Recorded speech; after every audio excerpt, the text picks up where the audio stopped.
Red Bull Racing, an unstoppable force that once shattered records and left competitors in the dust, is now grappling with a puzzling and dramatic decline. What happened to the team that dominated every corner, every straight, and every podium? Just a season ago, they seemed invincible, but now, even making it to the top of the leaderboard has become a struggle. The question on everyone's mind: how did a team that reigned supreme fall from grace so quickly? It's not just a technical hiccup, it seems like something much deeper is going on. Is Red Bull facing a temporary glitch, or have they lost their magic touch? This is more than just a case of bad luck. This season has exposed vulnerabilities that were once hidden beneath their overwhelming success. But the bigger mystery is, can Red Bull recover, or is this the beginning of the end of their dominance? Let's dive into the heart of the problem. In the last season, Red Bull won a staggering 21 out of 22 races, with Max Verstappen taking the checkered flag 19 times. This was a team that made winning look effortless. But now, things have changed. According to Red Bull's team principal Christian Horner, the main culprit behind their struggles is the car's balance, an issue that's triggering a cycle of frustration within the team.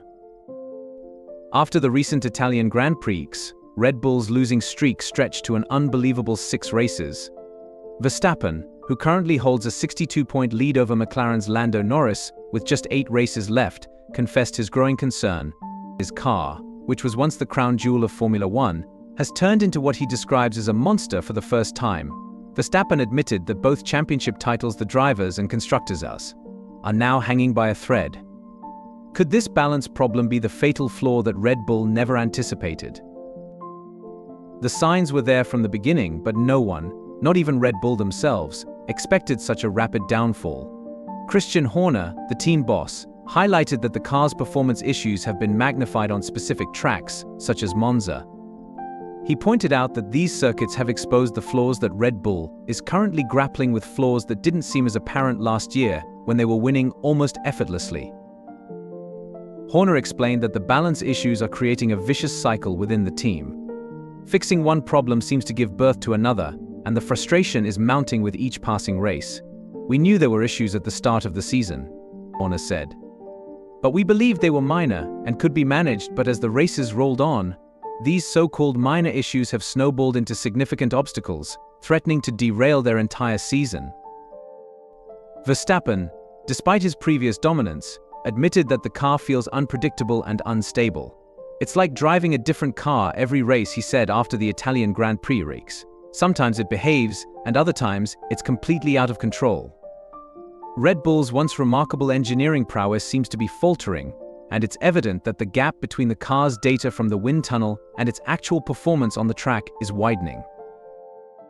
Horner also acknowledged that other teams, like McLaren, have made strides in their development, while Red Bull's relentless push to improve their car has, ironically, highlighted these balance issues even more. He admitted that they may have overcomplicated the car's design.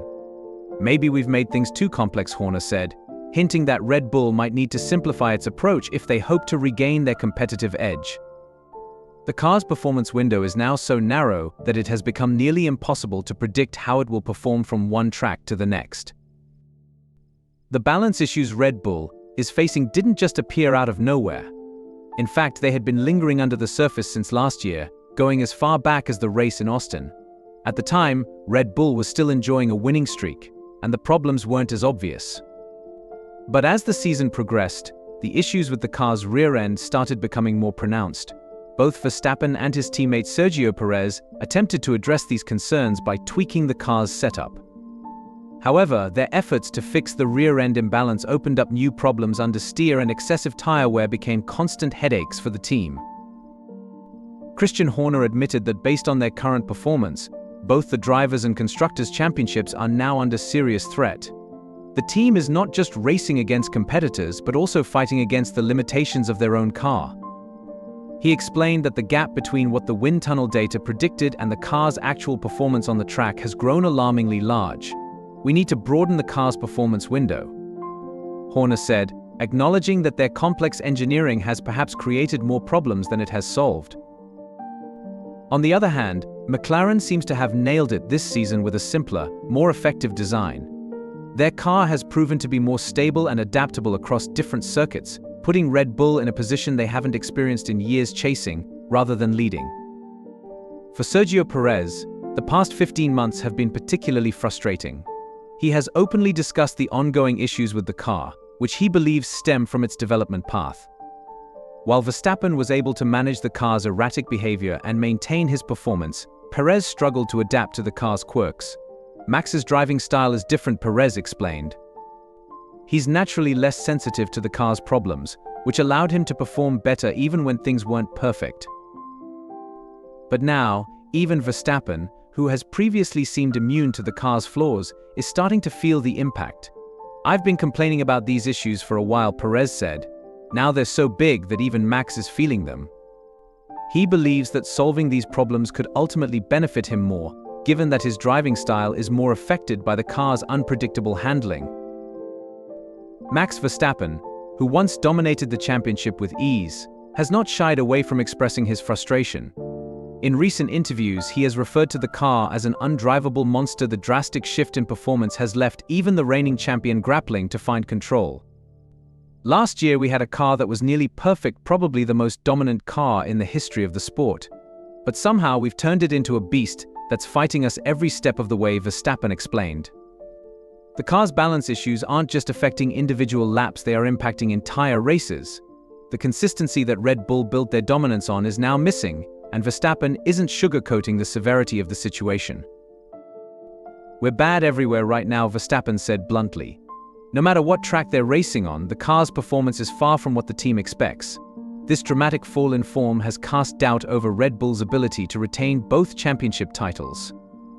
Verstappen's 6-race winless streak stands in stark contrast to last season's near-total dominance, a stark reminder of how quickly things can change in the world of Formula One. Red Bull is now scrambling to find solutions. They are fully aware that they need to make substantial changes if they want to get back to their winning ways. But fixing a car that has spiraled out of control isn't easy, especially when the issues seem to compound with each tweak. The team is working relentlessly to pinpoint the core problem and reverse their fortunes, but time is running out.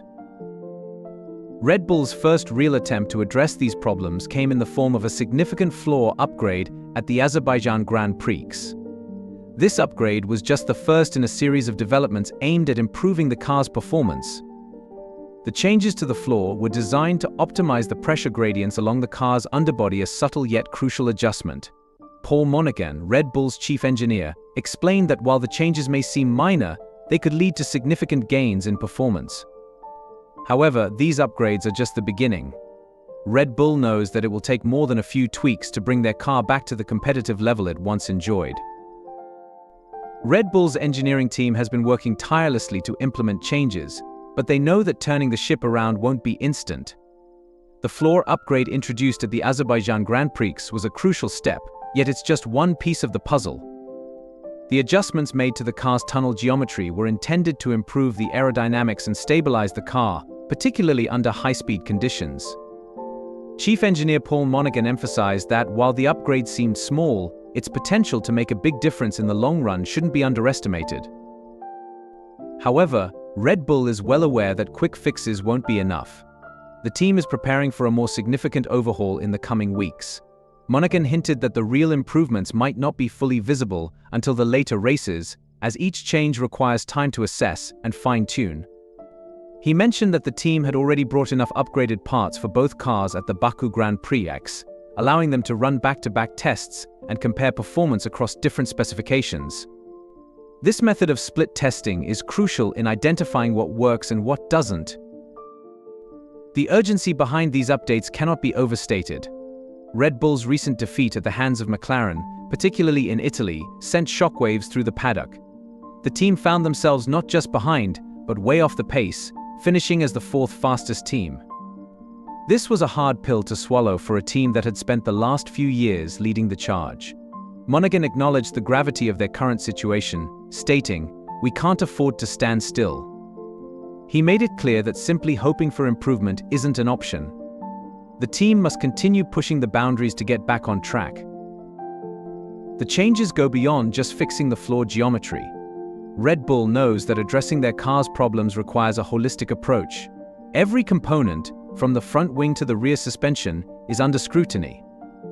Monaghan hinted that more extensive updates are expected by the time they reach the United States Grand Prix, a key moment in the season with a month-long gap after the Singapore race. This window of time will allow the team to implement larger, more impactful upgrades. Monaghan suggested that the team might focus on improving aero-elasticity, a feature that McLaren and Mercedes have used to great effect this season. Red Bull's technical team is hoping that the upcoming upgrades, including a revamped front wing and potentially more advanced aerodynamic elements, will be game changers. With the United States Grand Prix in sight, they plan to use the gap after Singapore to bring these larger updates into play. This pause between races offers a critical window for development and could determine whether Red Bull can salvage their season. Monaghan stressed the importance of disciplined decision-making during this period, explaining, "We have to carefully evaluate whether it's worth the investment to bring these upgrades to Austin. Rushing might lead to costly mistakes, so every change must be measured." The team is also facing a challenge with the sprint format at the Austin Grand Prix, where limited practice sessions make it harder to gather meaningful data. This adds another layer of complexity to their strategy. Monaghan knows that if they don't get things right during these sprint weekends, Red Bull's chances of making a strong comeback will diminish significantly. He acknowledged the pressure, saying, "It's a fine line between taking risks and playing it safe, but we're committed to getting the car back to its full potential." Meanwhile, rumors have swirled around Adrian Newey, Red Bull's legendary technical director, who left the team's core technical group almost exactly a year ago. Although Newey remains officially with Red Bull until March, he has been less involved in the day-to-day operations since the Miami Grand Prix. Instead, Newey has been focusing on other projects, including the development of the Red Bull RB17 hypercar. Some have speculated that his departure has contributed to the team's recent struggles. When asked about this, Newey was diplomatic.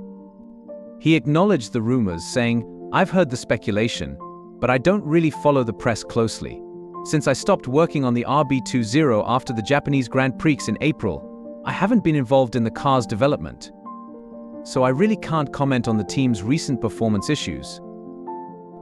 As the season progresses, Red Bull is left facing a mountain of challenges. Their once dominant form has crumbled, and the team must find solutions quickly if they hope to secure either of the championship titles. With other teams like McLaren and Mercedes gaining ground, Red Bull is running out of time to fix the issues plaguing their car. Will the upcoming upgrades and a possible shift in their design philosophy be enough to turn the tide? Only time will tell. So what do you think about Red Bull's performance drop? Will they bounce back, or is this the start of a longer decline? Share your thoughts in the comments, and don't forget to subscribe for more updates on the world of Formula One. As Red Bull faces its toughest challenge yet, the entire F1 world is watching closely. Will the team that once dominated the track find a way to rise again, or are we witnessing the fall of a dynasty? One thing's for sure, this season is far from over, and anything can happen. So stay tuned, because the next few races could redefine the future of Formula One. If you enjoyed this video, make sure to give it a thumbs up, and if you want to stay in the loop with all the latest updates, hit that subscribe button and turn on notifications. We've got more thrilling stories coming your way, and you won't want to miss out on any of the action. Thanks for watching, and we'll see you in the next video.